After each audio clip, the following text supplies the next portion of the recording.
حدیث خلفاء نبی آخر الزمان حضرت محمد مصطفیٰ صلی اللہ علیہ وسلم سے مروی احادیث خلفاء کا بیان۔ تعداد خلفاء بزبان رسول خدا حضرت محمد مصطفیٰ صلی اللہ علیہ وسلم۔ تعداد خلفاء کے سلسلے میں آپ صلی اللہ علیہ وسلم سے مروی احادیث سے خلفاء کہ حضرت صلی اللہ علیہ وسلم کے خلیفے 12 ہوں گے، احادیث کی معتبر کتب میں پائی جاتی ہیں۔ تفصیل حسب ذیل ہے۔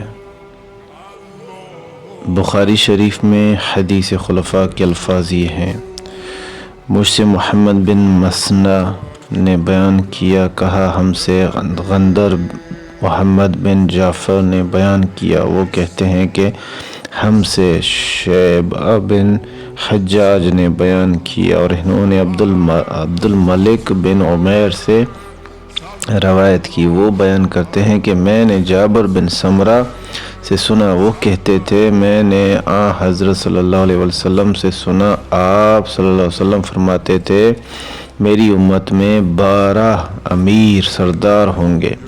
اس کے بعد ایک کلمہ فرمایا جس کو میں نے نہیں سنا۔ میرے باپ سمرہ نے مجھ سے کہا کہ آپ صلی اللہ علیہ وسلم نے یہ فرمایا کہ یہ سب قریش میں سے ہوں گے۔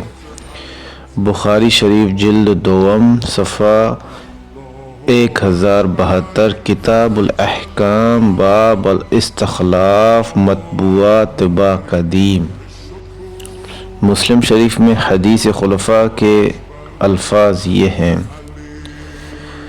دین ہمیشہ باقی و برقرار رہے گا یہاں تک کہ قیامت آئے، اور لوگوں میں 12 خلفاء گزریں گے جو سب کے سب قریش میں سے ہوں گے۔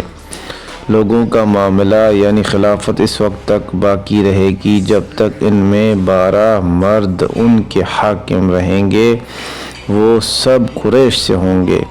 یہ دین ہمیشہ 12 خلفاء کے پورا ہونے تک غالب و بلند رہے گا۔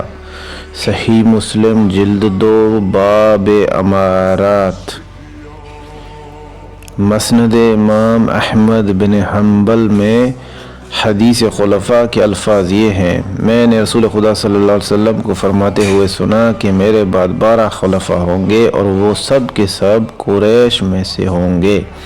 مسند امام احمد بن حنبل جلد 1 صفحہ نمبر 92۔ اسی طرح سنن ابی داؤد میں حدیث خلفاء کے الفاظ یہ ہیں: رسول خدا صلی اللہ علیہ وسلم فرماتے تھے کہ جب تک تم لوگوں کے اوپر 12 خلفاء امامت کرتے رہیں گے اس وقت تک یہ دین قائم رہے گا۔ سنن ابی داؤد جلد 3 صفحہ نمبر 347۔ ترمذی شریف میں حدیث خلفاء کے الفاظ یہ ہیں: رسول خدا صلی اللہ علیہ وسلم نے فرمایا میرے بعد 12 سردار پیشوا ہوں گے اور وہ سب قریشی سے ہوں گے۔ جامع ترمذی جلد 1 صفحہ نمبر 813، ترجمہ مولانا بدیع الزمان، مطبوعہ لاہور۔